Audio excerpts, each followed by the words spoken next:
কেমন হয় ভিউয়ার্স যদি বোরিং সময়টাকে চট করে রাঙিয়ে দেওয়া যায়? একদম দারুণ হয়, তাই না? আসুন দেখি কিভাবে তুলি মেরে এই কাজটি করে ফেললাম আমি। আসসালামু আলাইকুম ভিউয়ার্স, ওয়েলকাম টু দেশীয় জীবন টু অ্যানাদার নিউ ব্লগ। আশা করি সবাই ভালো আছেন।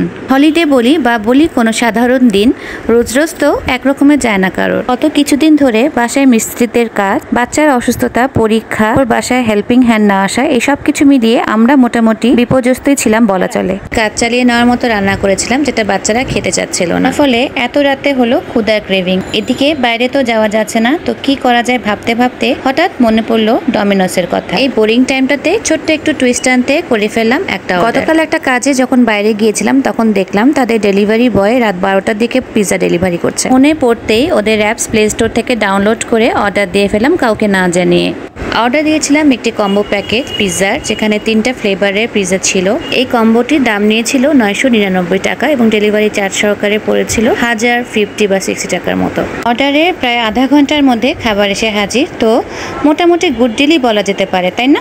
এত রাতে খাবারের এই চমক দেখে সবার মুখে যে আনন্দ ঝিকিমিকি করছিল সেটা আসলে বলার মতো নয়। মাঝে মাঝে আমরা বাইরের দোকান বা পেজ থেকে এরকম করে খাবার ডেলিভারি নিয়ে থাকি, কিন্তু এরকমের রাত 12টার দিকে এভাবে পিৎজা ডেলিভারি নেওয়াটা আমাদের জন্য প্রথম ছিল। সত্যি কথা বলতে কি ডমিনোসের পিৎজা কখনো ট্রাই করা হয়নি, খেলে পিৎজা হাটের পিৎজাই খাওয়া হয়। এই সুযোগে ডমিনোসের পিৎজাও ট্রাই করে দেখছি আমরা। আমাদের বাসায় মানুষ ছিল 4 জন, তো 3টা পিৎজা মোটামুটি এনাফ, কারণ এত রাতে তো পেট ভরে খাওয়া যায় না। আলহামদুলিল্লাহ পিৎজা খেতে ভালোই লেগেছে, যদিও চিজের পরিমাণ ছিল খুবই কম, তারপরেও ক্রাস্টটা সফট ছিল বলে ভালো লেগেছে খেতে। বাচ্চারা যতটুকু পারলো ততটুকু খেলো, বাকিটা বক্সে রেখে দিল। সব মানুষই মনে হয় সারা সপ্তাহ কাজকর্ম করে ছুটির এই দিনটির অপেক্ষায় থাকে ভালো একটু সময়ের জন্য। এবারে উইকেন্ডে ভীষণ কষ্ট হলো আমাদের, বাট এই ফিনিশিং সারপ্রাইজটাতে ওরা যে এত খুশি হবে এটা আসলে আমি নিজেও ভাবতে পারিনি। এর মধ্যে আবার হলো চায়ের ক্রেভিং, তো আমি ঝটপট চাও বানিয়ে নিয়েছিলাম। আর এই তো এতক্ষণে আমাদের চা,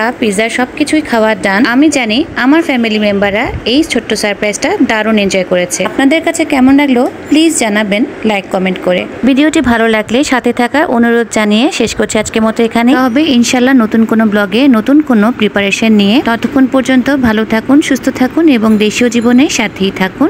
আল্লাহ হাফেজ।